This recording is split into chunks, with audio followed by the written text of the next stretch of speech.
Hi, I'm Rob, and in this Gems of War video, I'm going to give you a quick guide and show you my first team for a journey.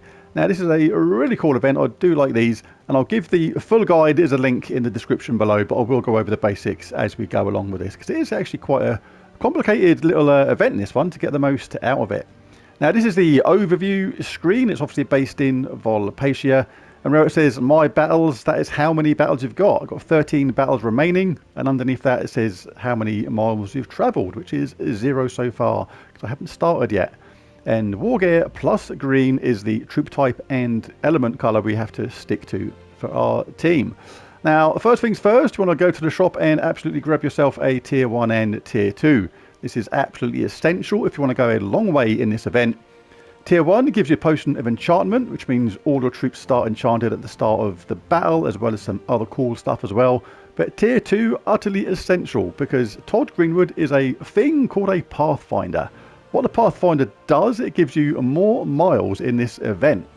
Now, if you start with this at the basic level, it will give you 2 times the miles travelled at the basic level, and if you get it up to a mythic level like I have, then you will get 3 times the miles travelled. So that is really important to boosting how far you go in this event. Now, what's important is the looping element of these troops. Now, this is on purpose. The idea of this game is to actually win, and win quickly, and is with as less turns as possible. You will start losing miles if you take more than 10 turns to win any given battle. Now, this is going to be okay at first on the easier battles, but as the battles get tougher, the enemy is going to get stronger and stronger, and this looping element is utterly essential to make sure you win in under 10 rounds to get the most miles. It's why they do this, and what this happens now, this troop does 52 damage in my case to an enemy, then creates 3 green gems boosted by war gear allies. Now, what's really important to notice right now is there is not a war gear class at the moment. So you have a couple of choices here. You can either start this event now and chuck in some extra troops that are war gears. For example, I'll show you my team at the moment. Like, this is missing 1 war gear troop because the hero cannot be a war gear. So if you wanted to use the hero, you're not going to loop quite as well with Todd Greenwood because you are missing 1 war gear ally. But you can go for it another way. You can actually chuck in an extra war gear troop, so you do have all war gears, and this is probably a good way to go at the beginning to make sure you get the maximum loop potential out of Todd Greenwood. But obviously you're missing out on class XP that way, so there was a bit of a workaround for it. We're going to go for this skulking shot. You get it on tier 3. One thing of note, I did say in the Soulforge video earlier today this was worth crafting because it was a new vulpacea weapon, but I didn't see at the time that it was in the journey event because I hadn't looked at journey yet. So absolutely essential, and save your diamonds and get it from this journey event instead. It's much better to get it that way than spending your diamonds in the Soulforge. But like I say, there is a bit of a workaround we can do for this because this is not a war gear troop, but it is really good for this event. Damage to an enemy boosted by green allies and war gear allies. But what's really cool about it is the upgrades. It does, if I can go to it, I'll go to it this way. Skulking shot.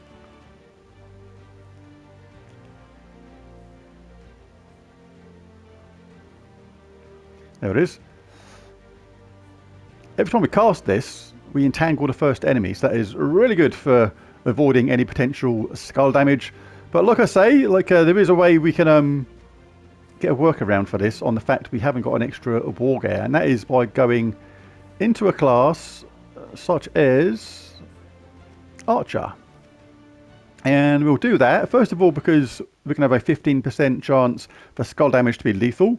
Secondly, we're going to start battles with 15% mana. Thirdly, the enemy is going to start root trapped anyway, which is really cool. Fourthly, we're going to get Nature's Aura, create a leaf storm at the start of battle.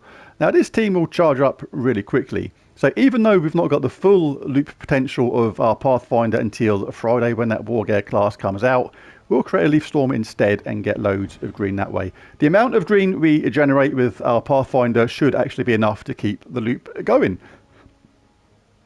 So we'll go through it that way. And we'll absolutely have that as well. All war gear allies gain 2 life every turn. So really good class for this. Alright, let's dive into a few battles then. done the first few ones already just to get them out of the way because they are super easy, so no point showing them. Now, you always want to do the one with the highest miles, like 40 miles is obviously further than 25 miles, so go for that. And you can tell by the emblem type, the type of weapon, the type of troop rather you're going to be fighting. This is going to be like sorcerer or mystic type troops here, look. Solzara, magic based, but always go for the highest miles if you can. This is going to be Fey type troops, I imagine. Yep. Queen Mab, etc. Now, this has got souls by it. That means you'll get bonus souls when you do that battle, and that one you get bonus gold. But again, ignore that. Always generally go for the one that's got the highest miles. So let's show the team and how it will work properly. Now, in the very early stages, you'll want to do persistence in second and third place and Todd at the bottom, because your persistence will be one-shotting the opponents, getting them out of the way really, really quickly. So there's no need to think about the looping element with Todd Greenwood. But when things get a bit tougher, then you definitely want to move Todd up into second place in this team, because once you get that loop element going, he's going to be really good at just finishing the games really, really early in the minimum amount of turns, which is what you want to get the highest amount of miles possible. Like I said, the full guide I'll put in the description below because it is quite complicated. So once you want to loop, you'll charge up the weapon, leave that charged, don't cast it. This means all the green that Todd generates goes onto him, giving him a much better chance of looping. And persistence is here to do extra damage, does damage to an enemy, and if they use green, does double damage with a 25% chance to devour. And we'll pick up 4 matches as we go along, because give 4 to all skills on all Wargear allies when matching 4 or more gems is going to be really good with 2 of these. That is going to mean 8 to all skills on all Wargear allies. So really, really cool. Let's dive into the battles. She can come into the pub anytime she likes. Alright, so we'll grab some green, look around for 4 matches for this, because really important to get those bonuses to the class. You can do some damage here, but always hit on someone that's not green. You want to hit someone that's not green, because when your persistence strikes, he's going to hit things that are green and then do double damage. So the less green troops that are there, the more benefit it is to our persistence troops. You're frozen at the moment. That's not very nice.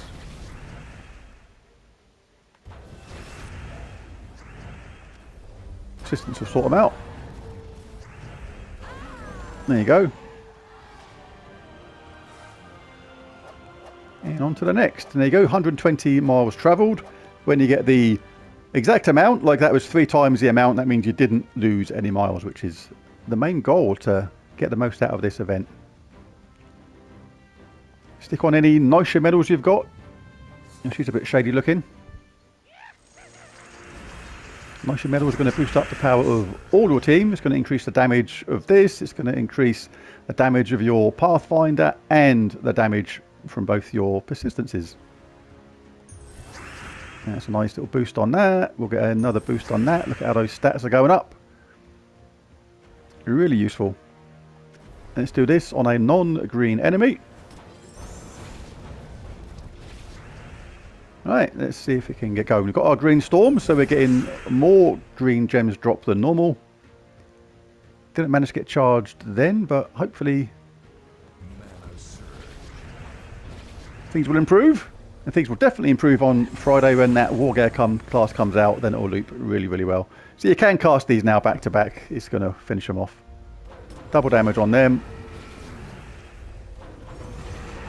Ooh, see, this is where the loop is going to come in handy when you get things like this, because even if you don't get charged straight away, there's usually going to be enough of the colour left behind to collect it to get Todd charged up again. And all those 4 matches are just keeping on adding up to our Wargear class and getting those persistencies just charged up and ultra aggressive. Plus 8 to all skills. He can't come in. He looks like he's going to cause a bit of a ruck. He'll be shown the door again. Right, so let's get our weapon up. Ooh, that's a bit annoying, them doing that. Alright, so let's give him a select round of shots. Right, now let's see if we can get some loopy-doopy going on.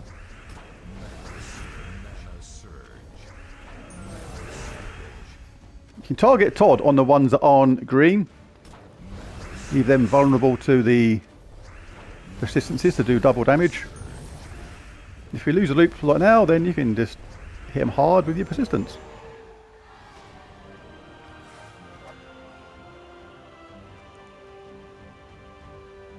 Let's do this one. Goblins. Come on, Fizzbang.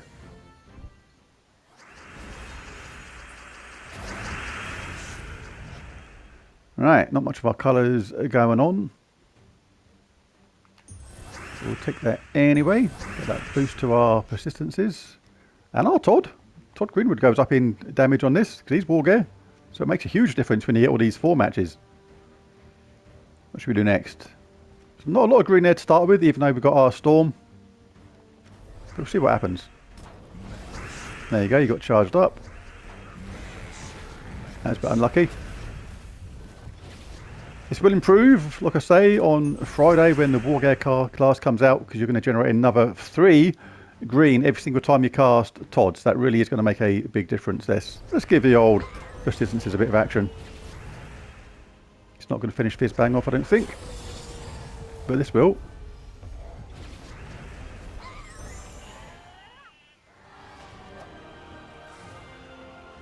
$120 miles travel, that's the maximum. Here we go, this is where you get the boss character. It's going to be some sort of divine troop by the look of it. You can tell because it's got the spiky bits on it, and this is what you want to do now because it's going to be the most amount of miles. It's like a bonus round if you like, 75 miles. So we can go 225 miles max with this, so let's do this.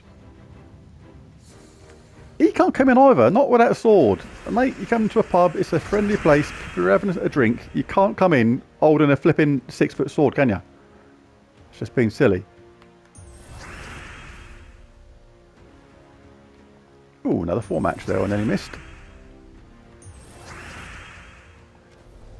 Like I say, and because the idea of this is to obviously do it is in as fewer rounds as possible, under 10, before you start losing miles, then this is where the loop is really good. Let's just do that to generate some damage or get rid of the barrier at least. No one's green, so this is not perfect for this, but hey ho. This is what I say in some ways, like depending upon what your guild's doing. You could be better off actually waiting a little bit until you play this properly. Because this team will be far better on Friday. Literally the same team will just be better on Friday because it's going to loop better. We've lost our Storm already, you see, so that is mildly annoying. Top Troopers entangled though. This is why this weapon is still really good for this. You can actually leave the AI skull hits on purpose. Because generally they take them. And it's effectively wasting their turn. And it still looks right. Not bad. Not bad at all. Right, anyway, I think that will do. There's the team. Like I say, I'll put the full guide for this in the description below because there's a lot more to it than what I explained here. This was just the basics of it, if you like. But thanks for watching this video. If you enjoyed it, found it useful, anything like that, be sure to bash that like and subscribe button. It really does help. And I'll catch you again next time. Bye for now.